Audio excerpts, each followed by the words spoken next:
మన జాతకంలో అంటే ఒక జాతకుడికి మంచి కళలు రావటానికి, భయపెట్టే కళలు రావటానికి, శృంగారం చేస్తున్నట్టు కళలు రావటానికి కారణమయ్యే గ్రహం, స్థానం. దీనికి స్థానం అంటూ గ్రహాలకు ఇది మంచి క్వశ్చన్ అండి. చాలా మందికి ఉపయోగపడే క్వశ్చన్ అడిగారు. సంతోషం. కానీ దీనికి సపరేట్ ఒక గ్రహం అంటూ ఉండదండి. ఓకే. నువ్వు పుట్టిన లగ్నం బేస్, ఓకే, ఆ లగ్నానికి ఈ ప్రేత గ్రహాల ఎఫెక్ట్ ఉండాలి. ఎఫెక్ట్ ఉంటుంది.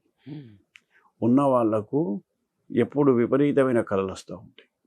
ఓకే. ఎవరికైతే ప్రేతగ్రహాలు ఎఫెక్టు అంటే ఇప్పుడు లగ్నంలో కొందరికి ప్రేతగ్రహం ఉంటుందండి.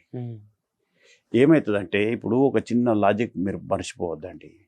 చాలామంది ఏమనుకుంటారు కదా అంటే నాకు లగ్నంలో లేదు, 2వ స్థానంలో ఉంది అనుకుంటారు. కానీ చాలామందికి తెలియని విషయం ఏంటంటే, ఇప్పుడు ఎగ్జాంపుల్ చెప్తున్నా, తులా లగ్నంలో మాంది ఉందండి, అందులో శుక్రునితో కలిసి ఉన్నది. ఓకే.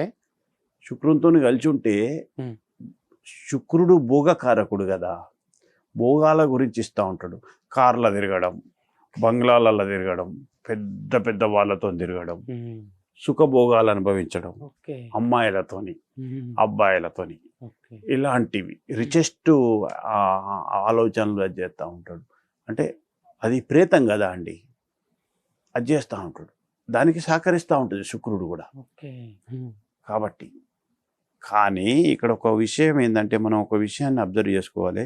తులాలగ్నంలో ఉన్నప్పుడు, తులాలగ్నంలో నాకు లేదు, వృశ్చిక లగ్నంలో ఉందండి, నాకు కన్యాలగ్నంలో వెనుక కన్యాలగ్నంలో ఉంది, ఏం కాదని కొందరు పంతులు చెప్తా ఉంటారు అన్నట్టు. అది దాన్ని కూడా మనం పరిగణలోకి తీసుకోవాలండి. ఎందుకంటే ఈ కళల విషయంలో ఫర్ ఎగ్జాంపుల్ చెప్తున్నా, ఈ మాంది కానీ గుళిక ప్రేతగ్రహాలు కానీ తులాలగ్నం అంటే తులాలగ్నంలో లేదు అనుకోవద్దండి. ఇప్పుడు తులాలగ్నానికి ఒక 16 డిగ్రీలలో తులాలగ్నానికి వచ్చేది. ఇంకా మిగతాది మన 30 డిగ్రీలు కదా. మిగతా గ్రహాలు వెనుక చూస్తుందా, ముందుకు చూస్తుందా? ఇంకా 14 డిగ్రీలు అయితే ఉన్నాయి కదా స్వామి, అది వెనుక చూస్తుందా, ముందడి చూస్తుందా అనే దాన్ని మనం ఐడెంటిఫై చేయాలి.